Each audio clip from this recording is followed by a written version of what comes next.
ਤੇ ਬਾਕੀ ਇਹ ਹੈ ਕਿ 7-8 ਮਿੰਟ ਤਾਂ ਹੋ ਗਏ ਲਾਈਵ ਹੋਇਆਂ ਨੂੰ। ਤੇ ਇੱਕ ਛੋਟੀ ਜਿਹੀ ਗੱਲ ਆ ਜਿਹੜੀ ਇੱਕ ਦਿਨ ਇੱਕ ਵੀਡੀਓ ਪਾਈ ਸੀ ਛੋਟੀ ਜਿਹੀ ਕਿ ਮਾੜੇ ਉੱਤੇ ਰੋਹਬ ਤੇ ਚੌਧਰ ਭੱਜ ਤਗੜੇ ਨਾਲ ਹੁੰਦੇ ਨੇ ਤੇ ਅਮਨ ਦੇ ਨੇੜੇ ਕਦੇ ਨਹੀਂ ਲੱਗਦੇ, ਸ਼ਰ ਵਿੱਚ ਮਾਲੋ ਮਾਲ ਹੁੰਦੇ ਨੇ।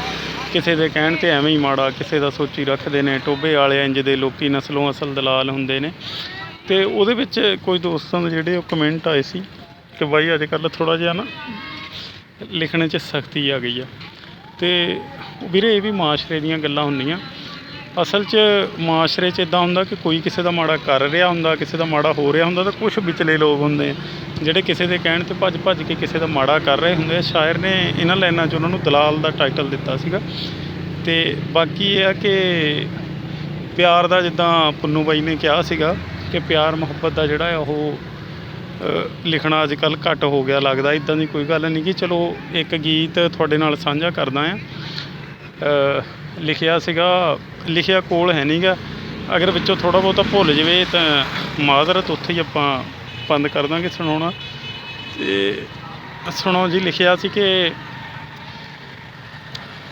ਮਿਲਣਾ ਨਹੀਂ ਚਾਹੁੰਦਾ ਨਾਲੇ ਮਨਾ ਵੀ ਨਹੀਂ ਕਰਦਾ, ਉਹਦੇ ਤੋਂ ਬਗੈਰ ਮੇਰਾ ਸੱਚੀਓ ਨਹੀਂ ਸਰਦਾ।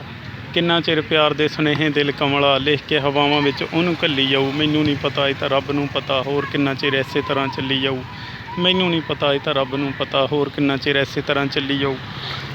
ਅਤੇ ਕਿੰਨਾ ਚਿਰ ਮੇਰੇ ਨਾਲ ਰੱਖੂਗਾ ਨਾਰਾਜ਼ਗੀ, ਕਿੰਨਾ ਚਿਰ ਫੁੱਲਾਂ ਕੋਲੋਂ ਰੁੱਸੀ ਰਹੂ ਤਾਜ਼ਗੀ। ਕਿੰਨਾ ਚਿਰ ਹਿਜਰਾਂ ਦੇ ਤਵਿਆਂ 'ਤੇ ਜ਼ਿੰਦਗੀ ਯਾਦਾਂ ਦੇ ਪਰੌਠਿਆਂ ਨੂੰ ਸੇਕੀ ਥੱਲੀ ਜਾਊ। ਮੈਨੂੰ ਨਹੀਂ ਪਤਾ, ਇਹ ਤਾਂ ਰੱਬ ਨੂੰ ਪਤਾ, ਹੋਰ ਕਿੰਨਾ ਚਿਰ ਇਸੇ ਤਰ੍ਹਾਂ ਚੱਲੀ ਜਾਊ। ਅਤੇ ਕਿੰਨਾ ਚਿਰ ਮੇਰੇ ਵੱਲੋਂ ਮੁੱਖ ਮੋੜੀ ਰੱਖੂ, ਕਿੰਨਾ ਚਿਰ ਪਿਆਰ ਦੀਆਂ ਸਾਂਝਾਂ ਤੋੜੀ ਰੱਖੂ। ਕਿੰਨਾ ਚਿਰ ਮੇਰੇ ਵੱਲੋਂ ਮੁੱਖ ਮੋੜੀ ਰੱਖੂ, ਕਿੰਨਾ ਚਿਰ ਪਿਆਰ ਦੀਆਂ ਸਾਂਝਾਂ ਤੋੜੀ ਰੱਖੂ। ਕਿੰਨਾ ਚਿਰ ਟੋਭੇ ਵਾਲਾ ਗਲੀਆਂ ਦੇ ਕੱਖਾਂ ਵਾਂਗੂ ਰਾਹਾਂ ਵਿੱਚ ਉਹਦੀਆਂ ਹੀ ਪੈੜਾਂ ਮੱਲੀ ਜਾਊ। ਮੈਨੂੰ ਨਹੀਂ ਪਤਾ, ਇਹ ਤਾਂ ਰੱਬ ਨੂੰ ਪਤਾ, ਹੋਰ ਕਿੰਨਾ ਚਿਰ ਇਸੇ ਤਰ੍ਹਾਂ ਚੱਲੀ ਜਾਊ। ਮੈਨੂੰ ਨਹੀਂ ਪਤਾ, ਇਹ ਤਾਂ ਰੱਬ ਨੂੰ ਪਤਾ, ਹੋਰ ਕਿੰਨਾ ਚਿਰ ਇਸੇ ਤਰ੍ਹਾਂ ਚੱਲੀ ਜਾਊ। ਅਤੇ ਇਹ ਸੀ ਇੱਕ ਛੋਟਾ ਜਿਹਾ ਗੀਤ ਸੀਗਾ ਪਿਆਰ ਦਾ। ਉਮੀਦ ਆ ਤੁਹਾਨੂੰ ਚੰਗਾ ਲੱਗਾ ਹੋਊਗਾ। ਅਤੇ ਬਾਕੀ ਇਹ ਆ ਕਿ ਇਸੇ ਤਰ੍ਹਾਂ ਦੁਆ ਕਰਦੇ ਰਿਹਾ ਕਰੋ ਸਾਰੇ ਵੀਰ। ਅਤੇ ਇੱਦਾਂ ਦਾ ਕਦੀ ਜਿਹੜਾ ਲਿਖ ਹੁੰਦਾ ਆ। ਅਤੇ ਬਾਕੀ ਰੋਜ਼ ਯਾਰ ਲਾਈਵ ਨਹੀਂ ਹੋ ਹੁੰਦਾ, ਅਤੇ ਕਦੀ ਉੱਦਾਂ ਹੀ ਵੀਡੀਓ ਅਪਲੋਡ ਕਰ ਦਈਦੀ ਆ ਕਈ ਵਾਰੀ ਗਰੁੱਪ ਦੇ ਵਿੱਚ।